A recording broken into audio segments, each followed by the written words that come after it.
Now, this is a King Arthur we've never seen before. I mean, even just by looking at the movie poster, we know we're in for something really special. Yeah. How did you approach this character? To me, it was, you know, it's a story about a man having to overcome his deepest fears in order to be able to be strong enough to conquer this somewhat insurmountable challenge that he's presented with. And that's something that's just been a narrative that I have been aware of and spent a lot of time thinking about in my own life.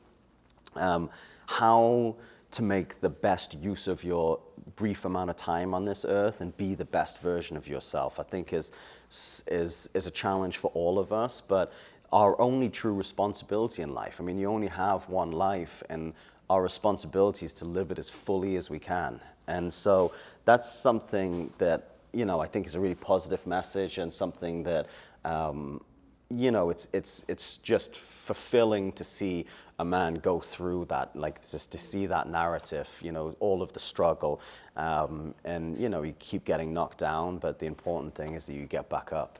And this is a dream come true for someone who played with swords as a child and dreamt of doing something so huge like this. Yeah, I mean, I grew up in the countryside for most of my life, where you have to create your own, you know, fun and world, because I didn't have a lot of like friends that lived around me, so I spent a lot of time alone, and you know, which at that time felt you know, somewhat like I was somewhat resentful of it, and you know, felt a little bit lonely. But in hindsight, what it did was give me the space to cultivate, to let my imagination wander and cultivate a sense of what I wanted my life to be. And so, yeah, I mean, it's amazing. I mean, King Arthur in particular, the story of King Arthur, particularly through John Borman's Excalibur, was a hugely important film for me in my childhood, and certainly inspired my imagination. And I spent a long time,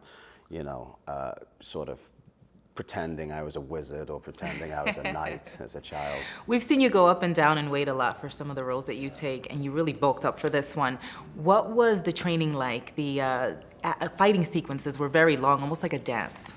Yeah, they are. I mean, the trainings is okay, because you can start, I mean, you stop whenever you get tired, you know, and so we would spend a lot of time learning those sequences over and over again. I mean, there was an enormous amount to learn, because for a 10-minute action sequence, there can be 1,000 moves, and you would break it down into like 20 moves at a time and learn them in sequences. But the actual shooting of them is significantly more difficult, because time is money, and on a film of this scale with these type of sets, every day costs a fortune. So we shoot very, very long hours, and you know, doing any sort of really difficult physical activity for 14 hours a day for 5 days straight gets pretty tiring by the end of the week. So. Was it fun?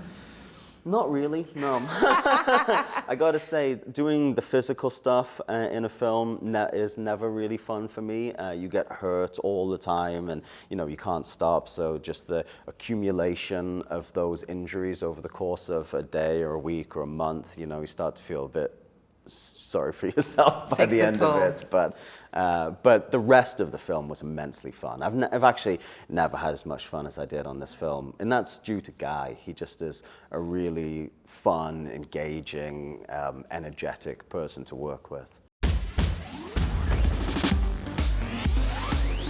Made in Hollywood. Hey guys, thank you for watching this video. Don't forget to subscribe to our channel, Made in Hollywood TV. Let us know what you think in the comment section below, and for the next awesome video, click right here. Click in that box right there, super easy.